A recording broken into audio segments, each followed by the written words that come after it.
3, 2, 1.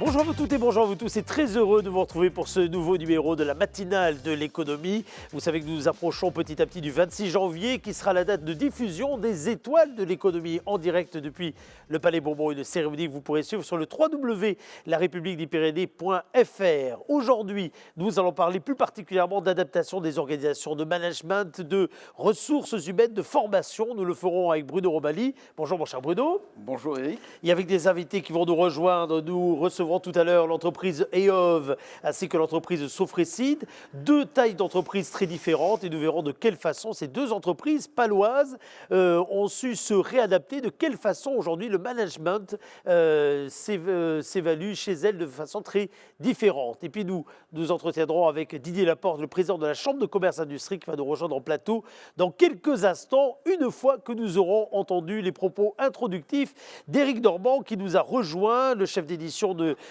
Pyrénées Presse, qui ouvre chacune de ces matinales par une mise en perspective du sujet que nous évoquons. Alors lorsque je vous parle management, lorsque je vous parle organisation, lorsque je vous parle formation, ressources humaines, pour vous, ça vous évoque quoi, mon cher Eric? Oui, bonjour Eric. Écoutez, pour évoquer ce sujet, je vais vous parler de l'entreprise qui m'emploie. Ah, oui. vous avez des messages à faire passer, Oui, vous avez... tout à fait, allez-y. des messages assez importants. Cette année, c'est la première fois que je vois ça en 15 ans de présence à Pyrénées Presse. Nous n'avons pas eu droit à la traditionnelle galette des rois. Ah, je sentais le désarroi quand je vous ai vu arriver ce matin dans le studio. Tout à fait. Et il faut quand même savoir qu'à Pyrénées Presse, la galette des rois de début janvier, c'est une véritable institution. Ah. C'est aussi le moment où le PDG de l'entreprise trace pour l'ensemble du personnel les perspectives de l'année et dévoile quelques grands projets. Mais en raison bien sûr des contraintes sanitaires, pas de galette des rois cette année, et c'est évidemment comme cela dans toutes les entreprises. Si je vous parle de cela, c'est pour vous dire finalement que jamais le fonctionnement quotidien des entreprises, leurs habitudes, leurs rendez-vous n'auront été autant bouleversés qu'en cette période.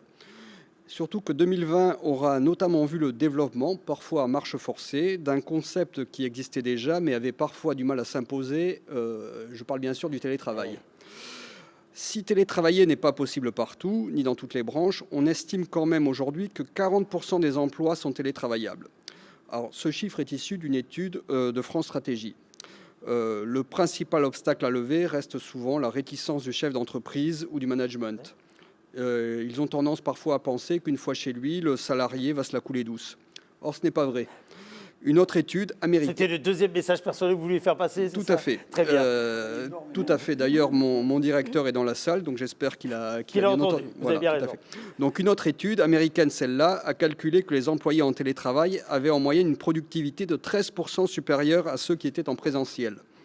Il s'agit bien d'une moyenne, car cela dépend évidemment des métiers, de l'organisation personnelle ou de l'environnement familial. Quoi qu'il en soit, c'est sûr qu'on est souvent moins interrompu, moins dérangé quand on est en télétravail. Pas de pause café non plus. Ouais. Pour autant, le télétravail, il faut aussi le dire, amène aussi son lot d'inconvénients. Il y a une baisse des échanges entre collègues, une baisse de la créativité, une baisse éventuellement de la réactivité quand il y a des imprévus à gérer. Enfin, plus grave, il pourrait, nous dit-on, avoir un impact sur le moral de certains collaborateurs avec l'apparition de troubles psychosociaux. Malgré cela, et on le voit à Pyrénées Presse, la majorité de ceux qui ont goûté au télétravail aimeraient bien prolonger. Et ils pourront sans doute le faire, puisqu'un accord national encadre désormais la procédure. De plus, les employeurs commencent à se rendre compte que le télétravail, avec le développement des réunions en visio, n'a pas seulement permis de découvrir la décoration de ses voisins de bureau, il a aussi rendu les collaborateurs plus agiles et participé à la transformation digitale des entreprises. Ce sont donc autant de sillons à creuser pour les sociétés béarnaises. Merci beaucoup, mon cher Eric. J'ai une bonne et une mauvaise nouvelle pour vous.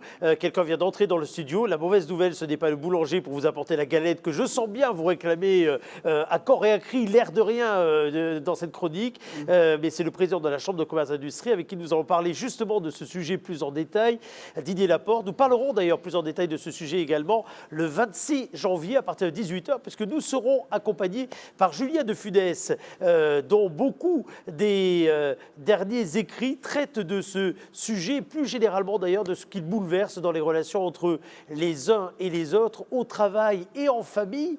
Nous évoquerons ce sujet donc au cours de la soirée des étoiles de l'économie le 26 janvier à partir de 17h. Un jingle et nous accueillons le président de la Chambre de commerce et d'industrie, Didier Laporte.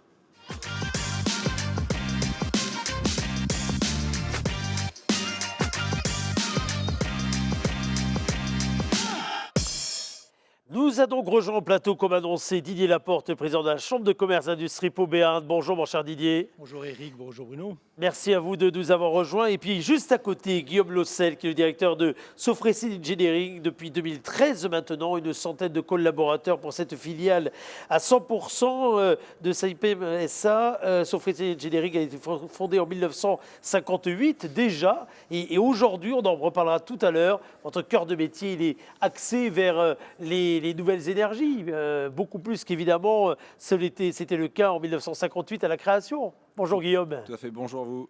Merci à vous d'être là. Tous les deux, nous en parler avec vous. Nous en parler ce matin de l'adaptation des organisations en interne, en externe. La première question, elle est pour vous, Didier Laporte, et c'est Bruno Romali qui vous la pose.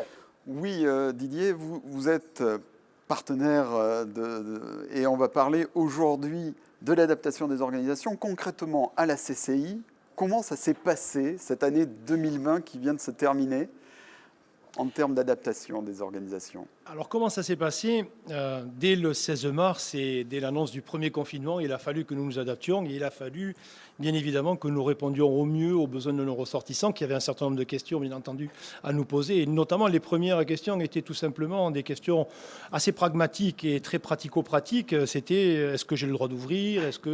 Comment je peux ouvrir, etc., etc. Petit à petit, on a glissé sur l'ensemble des accompagnements des mesures gouvernementales. Et donc nous, dès les premiers jours, nous nous sommes organisés en cellule de crise pour pouvoir répondre le plus rapidement possible, le plus efficacement possible aux besoins de nos ressortissants. Il y avait une sorte de guichet unique confinement ou... En quelque sorte, nous avions mis en place un numéro de téléphone et une adresse mail. Et c'est, si on peut le dire, c'était la forme de guichet unique, puisque de toute façon, nous étions confinés et nous ne pouvions plus nous déplacer. Oui, justement, en interne à la CCI, l'organisation a dû changer pendant cette période de confinement et même après, lors du premier déconfinement.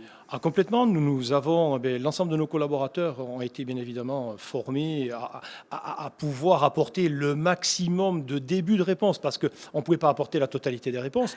Et puis après, petit à petit, nous avons également, parce que nous sentions qu'il y avait un besoin auprès également de nos chefs d'entreprise et de nos ressortissants, qu'il y avait un besoin d'accompagnement également psychologique. Et donc, nous avons formé un certain nombre de nos collaborateurs à être des sentinelles. C'est ce que nous avons appelé les sentinelles, justement, pour pouvoir détecter les cas qui pouvaient être en nécessité ou en détresse et avoir besoin d'un accompagnement particulier. Dans l'ADN de Didier Laporte des chambres de commerce et d'industrie, il y a tout l'appui au développement des entreprises dans les bons ou les mauvais moments, comme l'on dit. On parle aujourd'hui de nouvelles façons de manager, on parle de nouvelles façons également de former ses collaborateurs, de préparer le capital humain de l'entreprise. La Chambre de commerce et d'industrie, il faut qu'elle accorde son attention principalement aux petites, moyennes entreprises sur ces sujets, parce qu'on a l'impression que les grands groupes, vous le direz tout à l'heure, ont des DRH, ont des capacités d'organisation en interne plus importantes que dans les petites PME, qui sont très nombreuses sur ce territoire. Ça veut dire qu'il faut davantage accompagner ces petites entreprises sur ce sujet-là? Ça a toujours été de toute façon un petit peu notre cœur de cible, même si ce n'est pas forcément notre cible, c'est la totalité des ressortissants. Nous avons un peu plus de 19 000 ressortissants dans le périmètre du Béarn et dans le périmètre de la Chambre de commerce et d'industrie pour Béarn. Mais ça a toujours été un petit peu notre cœur de cible. C'est nos clients privilégiés, entre guillemets. Ce sont ceux qui, naturellement, se tournent vers nous. Ce sont effectivement les TPE, les PME, et PMI, bien entendu. Et à chaque fois, bien évidemment, pour des questions, parce que elles ont un certain nombre de conseils, que ce soit leur expert comptable et éventuellement leur conseil juridique, mais parfois elles manquent d'accompagnement dans certains domaines, dont notamment l'accompagnement à la transformation digitale, la transformation à l'innovation, enfin à la transformation industrielle. Et ce sont des secteurs sur lesquels nous, effectivement, aujourd'hui, nous sommes dotés et nous avons la capacité de pouvoir apporter un certain nombre de réponses. Donc, nous sommes en 2021. Qu'est-ce qu'il va rester des enseignements de 2020 en termes de nouvelles organisations, de nouvelles formes de travail un peu? Je pense que la première chose qui va rester probablement, c'est l'agilité dont nous avons su tous faire preuve. Et puis je dis bien tous, c'est-à-dire qu'il s'agisse des populations en premier lieu et qu'ensuite il s'agisse de nos collaborateurs, qu'il s'agisse de nos organisations en termes d'entreprise, qu'il s'agisse également de nos institutions. C'est cette agilité dont nous avons su faire preuve. Et je pense que c'est ce qui va rester. Et c'est justement, et dans la thématique qui nous intéresse là, c'est cette capacité que nous avons eue à saisir un certain nombre d'opportunités pour pouvoir nous adapter et nous transformer. Alors, puisqu'on parle de capital humain dans cette matinale, il faut qu'on évoque les outils dont dispose la Chambre de commerce et d'industrie pour former, accompagner à la transformation. Alors, à la fois les dirigeants, mais aussi préparer les salariés qui sont déjà en poste aux évolutions ou anticiper et préparer les futurs salariés des entreprises. Et ce territoire est finalement bien doté en matière de structure. Il est très très bien doté. Bon, alors bien évidemment, tout le monde va penser à l'UPPA, l'Université de Pau et des Pays de l'Adour, donc qui est une université bien évidemment labellisée ICIT. Et je dois faire, moi, la promotion des écoles de la Chambre de commerce et d'industrie de Pau-Béarn, à commencer d'abord bien évidemment par la première, le SC Pau Business School. C'est vers ça que je vous J'entendais bien, Eric, j'entendais bien. Mais c'est tout à votre honneur de commencer par l'UPPA, je le donne. Mais dont nous sommes partenaires, et nous avons, avec l'ancien président Mohamed Amara, nous avons signé, avec lui, nous avions signé un certain nombre de conventions. Donc bien évidemment, donc, le SC Pau Business School, qui a elle aussi dû s'adapter et a dû, mais notamment s'adapter pour pouvoir former à distance nos étudiants. Mais il y a également le CNPC Sport Business Campus, qui est notre école de commerce du sport, et l'ASFO, qui est notre centre de formation continue, que nous co-gérons avec une organisation professionnelle qui est le MEDEF. Avec un enjeu pour l'ensemble de celles et ceux qui sont les jeunes en devenir dans ces écoles, celle de trouver également des entreprises pour les accueillir. Alors les accueillir en stage, en contrat. Est-ce que là, la période n'est pas une période qui rend difficile cette approche ? Alors paradoxalement, nous avions une crainte lors de la dernière rentrée, donc au mois de septembre, nous avions la crainte que justement les contrats d'apprentissage ne seraient pas au rendez-vous et que les entreprises qui seraient susceptibles d'accueillir des apprentis ne seraient pas au rendez-vous. Eh bien non, nous avons eu cette heureuse surprise. L'apprentissage est tout aussi choyé de la part des entreprises. Alors je dois ici bien évidemment saluer les aides qui ont été accordées par l'État dans ces domaines-là, puisque l'embauche d'apprentis a été largement accompagnée et elle le sera jusqu'à la fin de ce mois de janvier. Oui, il y a aussi un changement là, qui va s'ancrer dans la durée, c'est le télétravail. Vous, en tant que président de la CCI, comment vous voyez l'évolution du télétravail dans notre société ?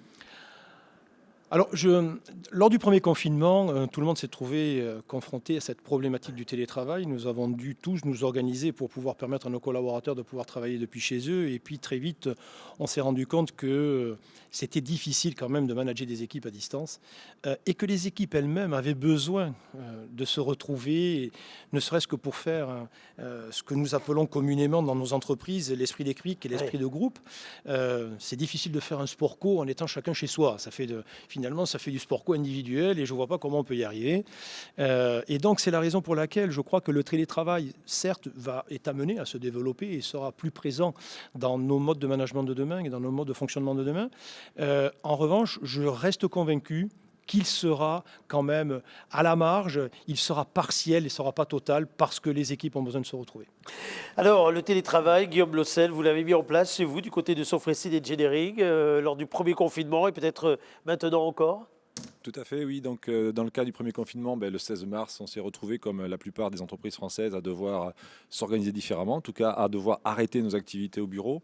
Donc, les quelques jours précédents, puisqu'on a eu quelques jours un petit peu pour imaginer que ce télétravail allait se mettre en place, donc on a essayé de régler des problématiques plutôt de type, on va dire, informatique pour permettre justement aux collaborateurs de travailler depuis chez eux.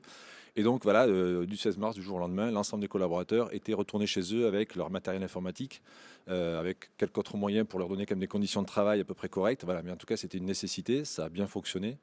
Et chacun a pu continuer ses activités forcément dans un cadre, je dirais, dégradé de certains aspects. Et puis notamment avec la problématique du confinement total des parents comme des enfants à gérer, qui a été une période compliquée, très compliquée pour certains. Oui, c'est l'occasion de rappeler ce que fait Sofrecid. Oui. Et justement, le fait que votre cœur de métier, c'est l'ingénierie, c'est des métiers que l'on peut peut-être plus facilement faire à domicile. Tout à fait, oui. C'est vrai que nous, nos activités sont des activités principalement, on va dire, de bureau, même si on est amené régulièrement à aller sur les sites de nos clients ou travailler chez nos clients. Donc oui, donc c'est vrai que tous nos collaborateurs travaillent avec du matériel informatique. Donc voilà, ça facilite, c'est vrai, pour nos activités de pouvoir mettre en place du télétravail pour l'ensemble des collaborateurs. Concrètement, on se fait aider pour mettre en place le télétravail. Comment ça s'est passé concrètement à la Sofrecid ?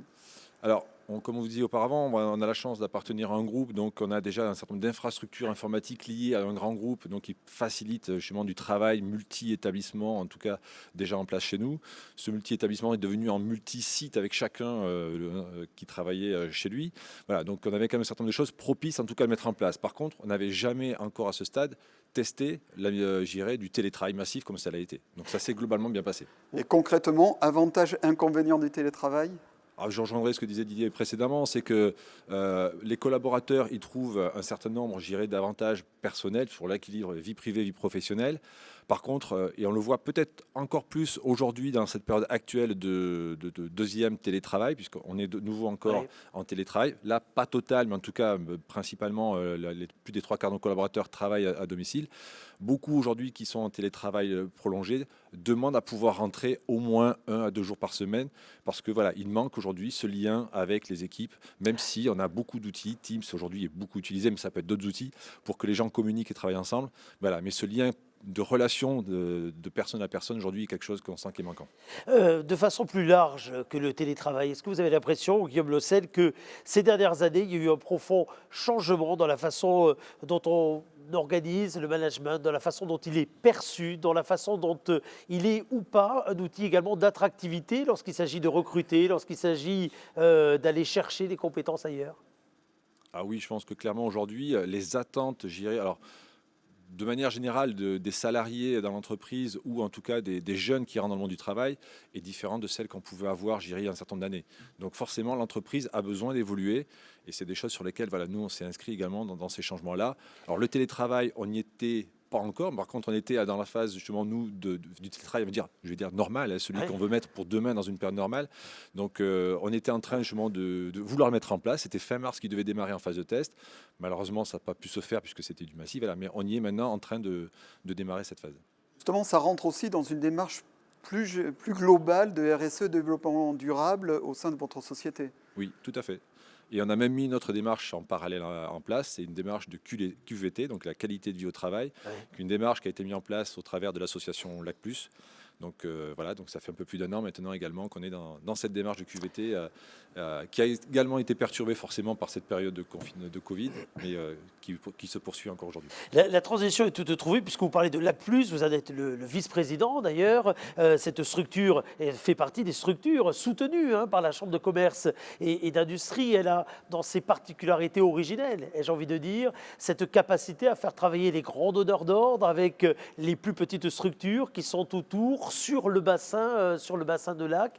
Est-ce que la période actuelle finalement donne raison à ce type de démarche, à ce type de volonté, celle de travailler différemment sur un même territoire avec des entrepreneurs en capacité d'échanger, en capacité de construire des projets en commun, quelle que soit la taille des uns et des autres? Alors moi, je suis convaincu que oui, ça a d'autant plus aujourd'hui de raison d'être cette association-là.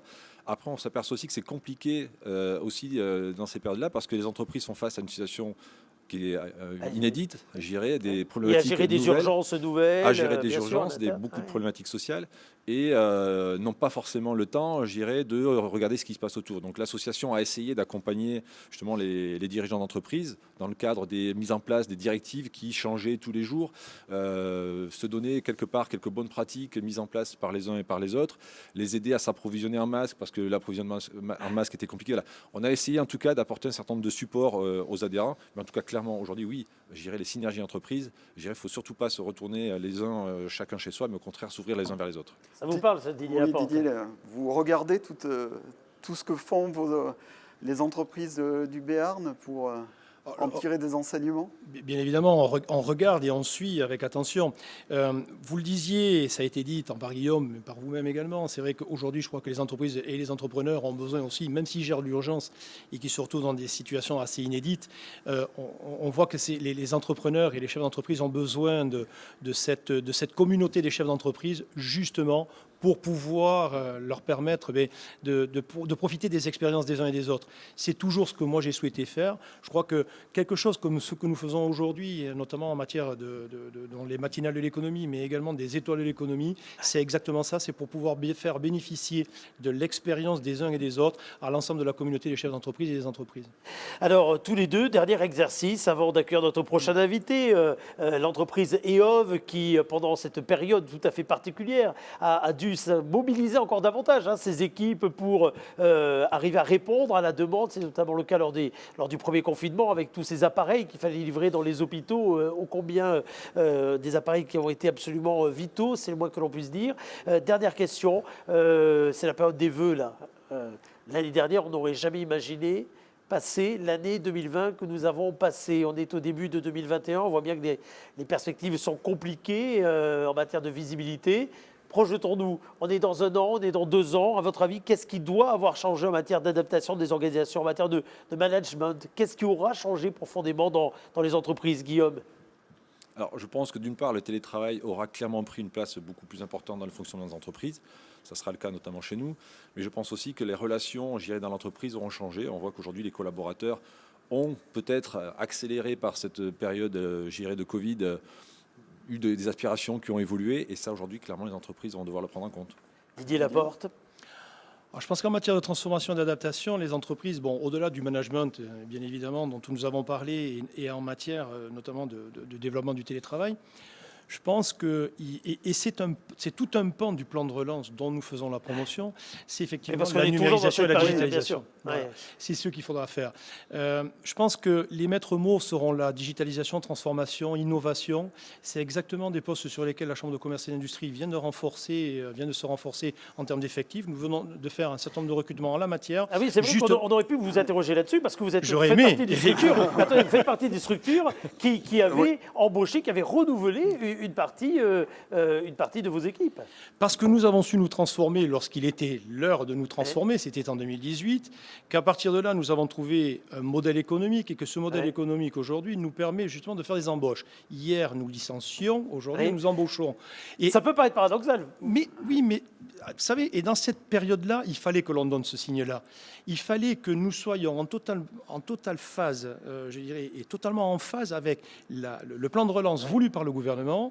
Moi, j'ai été un de ceux qui a voulu le porter haut et loin, au plus près des territoires avec vous, Eric. Bon, on a été stoppé avec le confinement, mais j'espère qu'on pourra reprendre cette tournée des territoires et justement, et pas exclusivement rester au niveau des paroles. Je voulais que nous soyons également dans les actes, et c'est pour ça que nous sommes en train de faire, nous avons finalisé un certain nombre de recrutements et nous en avons d'autres à faire, justement pour accompagner au plus près nos ressortissants. Guillaume Le Sel, chez vous aussi, on recrute? Tout à fait. Je pense que les C'est intéressant de dire ça, dans la période là que nous vivons, entendre des structures, alors à la fois des structures collectivités territoriales ou outils économiques, mais aussi des entreprises qui disent on recrute. Tout à fait. Donc, 3 personnes, par exemple, nous ont rejoint en cours en décembre dernier. Donc, oui, on continue à recruter. Et puis, comme le disait Didier Laporte, ce qui est important aujourd'hui, c'est que les entreprises se transforment. Donc, aujourd'hui, je pense que les entreprises doivent réfléchir à leur organisation, en tout cas à leur renforcement, s'ils n'ont pas les ressources internes, en termes à la fois de digitalisation et d'innovation, parce que je pense qu'aujourd'hui, le monde est en train de changer, il faut que les entreprises changent. Merci beaucoup d'avoir été nos invités. On va, et c'est la règle du jeu, préparer le plateau pour accueillir un nouvel invité dans quelques instants. C'est pour ça que nous nous permettons d'avoir retiré nos masques. Nous sommes chacun à nos places dans un endroit qui est en plus frais, mais qui est très aéré, avec des structures micro qui nous permettent d'accueillir les uns les autres et de vous parler sans masque. Nous les remettons à chacun de nos déplacements. C'est ce que je vais vous inviter à faire en quittant ce plateau des matinales de l'économie. Et rendez-vous le 26 janvier pour la soirée des étoiles de l'économie où nous parlerons de ce sujet du télétravail, en particulier accompagné par Julien de Funès qui sera avec nous et avec des chefs d'entreprise qui sont spécialisés également dans l'organisation du travail, l'entreprise Octime par exemple, avec des dirigeants de grands groupes, Total, Terega. Nous aborderons ces sujets et nous verrons de quelle façon aujourd'hui le télétravail, mais pas que, bouleverse totalement l'organisation des entreprises et bouleverse également la vie personnelle des uns et des autres. Nous aborderons donc ce sujet lors de la soirée des étoiles. Un jingle, à tout de suite.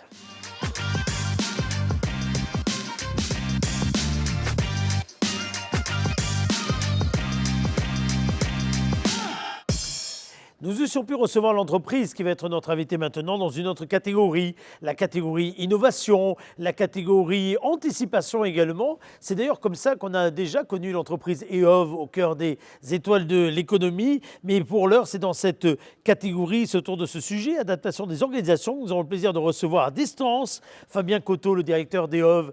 Bonjour Fabien. Bonjour Eric. Merci d'être là. Votre entreprise n'est pas inconnue de ceux qui suivent les étoiles de l'économie, puisqu'elle s'est déjà distinguée dans cette manifestation. Le moins que l'on peut se dire, c'est que vous avez été là au bon endroit, au bon moment, avec l'une de vos réalisations que l'on va voir d'ailleurs à l'image sans trop tarder, et dont les hôpitaux ont dû être équipés très rapidement lorsque la Covid-19 a fait son apparition et lorsqu'il a fallu trouver des solutions pour les malades qui se sont mis à affluer malheureusement dans les hôpitaux. On dit un mot d'abord de la création d'EOV et donc de ce fameux appareil que vous avez développé. Alors la société EOV, elle a 6 ans maintenant. Donc on est concepteur et fabricant de respirateurs artificiels. On est destiné surtout à l'hospitalisation à domicile, donc plutôt pour des patients lourds et critiques. On est 35 personnes aujourd'hui. On est une filiale maintenant d'Air Liquide depuis 3 ans. On représente tout le business de l'hospitalisation à domicile et on est situé à Pau et voilà. Donc nous fabriquons donc des respirateurs artificiels. Il y a aussi le petit appareil bleu là, qui vient d'apparaître. C'est un assistant de tout. C'est un appareil complémentaire à la respiration. Oui, bonjour Fabien. La première question, c'est lors du premier confinement, il y a eu un besoin accru de ce type d'appareil et je crois que vous avez plus que doublé votre production en quelques semaines. Justement, comment, c'est le sujet du jour, c'est l'adaptation des organisations. Comment vous, au sein d'EOV, vous êtes adapté pour faire face à cette demande ? Alors pour moi, l'adaptation, elle est de 2 ordres. Il y a l'adaptation matérielle, donc c'est pouvoir s'organiser de façon à pouvoir produire tous ces appareils, mais de façon matérielle. Donc elle fait partie du bon sens. Donc on a poussé les meubles, on a subtilisé la cantine. Elle a complètement été vidée, elle a été transformée en atelier de production, un peu semblable à celui qu'on voit sur les photos. Ça nous a permis de doubler notre ligne de production. Et cette même ligne de production, on l'a suréquipée aussi de façon à multiplier encore plus cette production. Et on est arrivé à un pic, on a fait quasiment x10 de notre production actuelle. Ce qui veut dire Oui, il y a des ingénieurs qui se sont retrouvés même à monter les respirateurs. Comment ça s'est passé concrètement ? Et ça, c'est le deuxième versant de l'adaptation. Il y a le côté matériel que je citais, et il y a le côté aussi esprit d'adaptation. Et la chance qu'on a avec cette société EOV, c'est qu'avec la croissance assez importante qu'elle a eue, elle a été constamment en train d'être obligée de s'adapter et s'adapter sans cesse. On a une équipe aujourd'hui qui est extrêmement agile et qui est capable de s'adapter très vite. Et de cet esprit d'adaptation sort un esprit d'implication relativement fort et de volontarisme. Et en fait, tout le monde est descendu des bureaux. Effectivement, un bon nombre d'ingénieurs sont descendus, un bon nombre, la totalité des ingénieurs sont descendus dans les ateliers de production, la cantine et la production actuelle, pour monter des appareils. Fabien, lorsqu'on s'était parlé, on était au cœur de la du premier confinement, lorsqu'il s'agissait d'équiper dans l'urgence, hein, je disais, de très nombreux centres hospitaliers. C'est au cours de l'émission Bon Sang le Béarn à laquelle la République participait. Et je me souviens d'une question, c'était quelque part l'inquiétude qu'il pouvait y avoir. Est-ce que ces collaborateurs qui ont su se mobiliser allaient pouvoir tenir le rythme? Est-ce que la fatigue, est-ce que l'inquiétude, est-ce que tout simplement l'usure, hein, du temps n'allait pas, ma foi, gommer ce côté implication? Qu'est-ce qu'on peut dire maintenant avec un peu de recul, et est-ce que le rythme a affaibli d'ailleurs? Alors, avec un peu de recul, je ne faisais pas le malin à l'époque, effectivement. Oui. J'étais plutôt assez inquiet parce que il se passait quand même quelque chose d'assez extraordinaire et surtout qui ne ralentissait pas. La croissance était continuelle et c'est vrai qu'on se posait beaucoup de questions sur combien de temps on allait tenir. Au bout d'un certain temps, au bout de 2 mois, on a essayé de se mettre dans mode endurance, comme on l'appelait. C'est-à-dire, OK, on essaie d'arrêter de faire des merveilles. Je vous rappelle qu'on était arrivé à atteindre x10 au bout de 6 semaines. On s'est dit, on ne va pas plus loin. C'est normalement raisonnable et suffisant. On reste sur ce rythme-là. Par contre, le but, c'est de conserver ce rythme-là le plus long possible. Donc, on a cessé de multiplier notre production pour tenter de la maintenir parce que c'est ce qui nous semblait le plus important à ce moment-là. Justement, aujourd'hui, quels sont les enseignements de cette période de très forte activité exceptionnelle que vous avez su conserver et mettre en application au quotidien?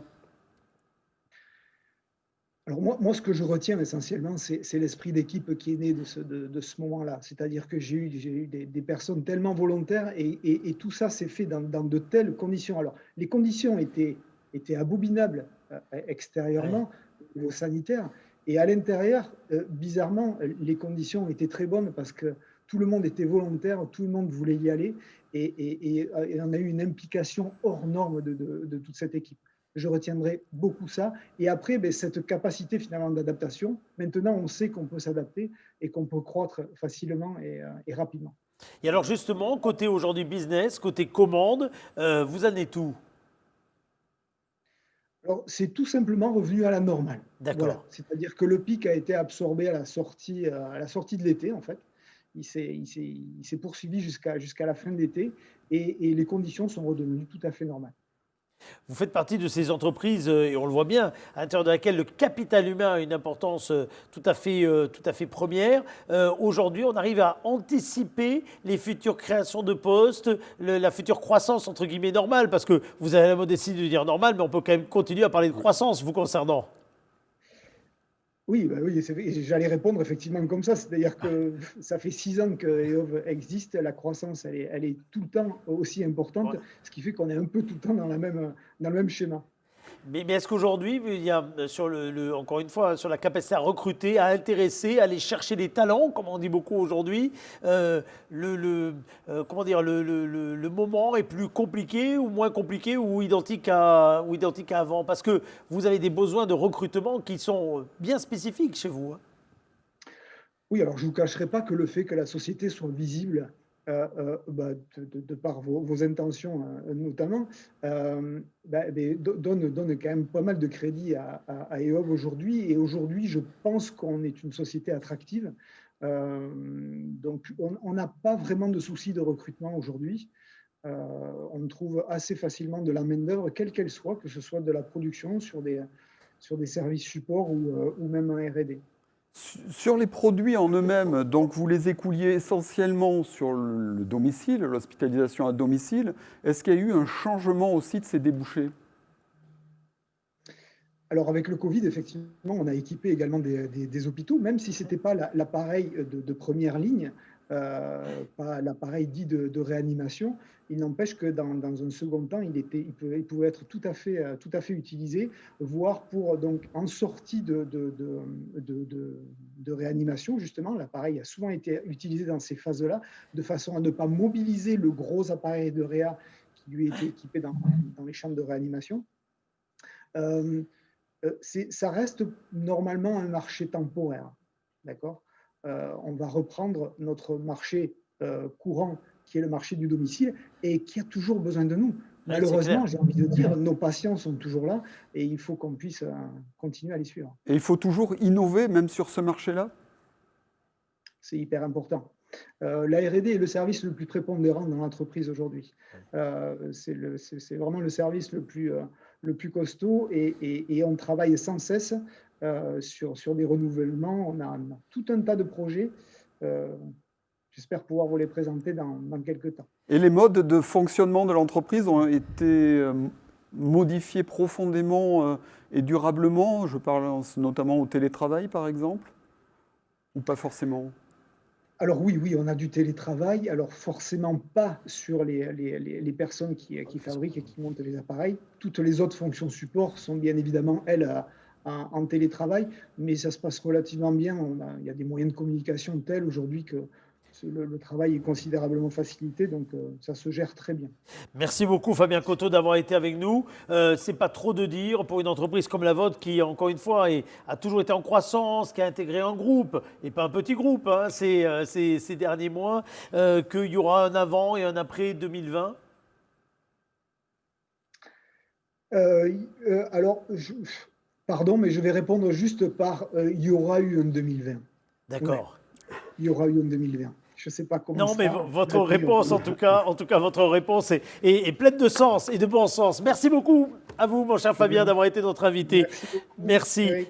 C'est très bien d'avoir, Bruno, également des entreprises que l'on suit comme ça au fil du temps. On voit leur progression, on voit la façon dont, évidemment, les choses évoluent pour elles. C'est tout l'intérêt de ces étoiles de l'économie inscrites, je le rappelle encore une fois, dans le temps, puisque la première édition, on l'a partagée ensemble en 1998. Ça s'appelait alors la nuit des leaders. D'ailleurs, c'est un terme qu'on n'emploie plus, vous voyez, aujourd'hui. C'est pour dire à quel point ça évolue. Après, c'était le trophée des as de l'entreprise. Et puis, les étoiles de l'économie. Et c'est bien de voir à quel point ce sont pas des étoiles filantes, mais au fil des ans, à quel point ces étoiles forment une galaxie qui dure, qui perdure. Et cette galaxie, c'est celle des entrepreneurs du Béarn, à laquelle on va continuer à rendre hommage tous les matins et jusqu'au 26 janvier, tous les matins du lundi au vendredi à 8h, sur la page Facebook, sur le site internet de la République. Et puis nous serons ensemble depuis le Palais Beaumont. Il n'y aura pas de public, on sera presque qu'entre nous, l'équipe journalistique, les partenaires et vous, à distance. Ça sera le 26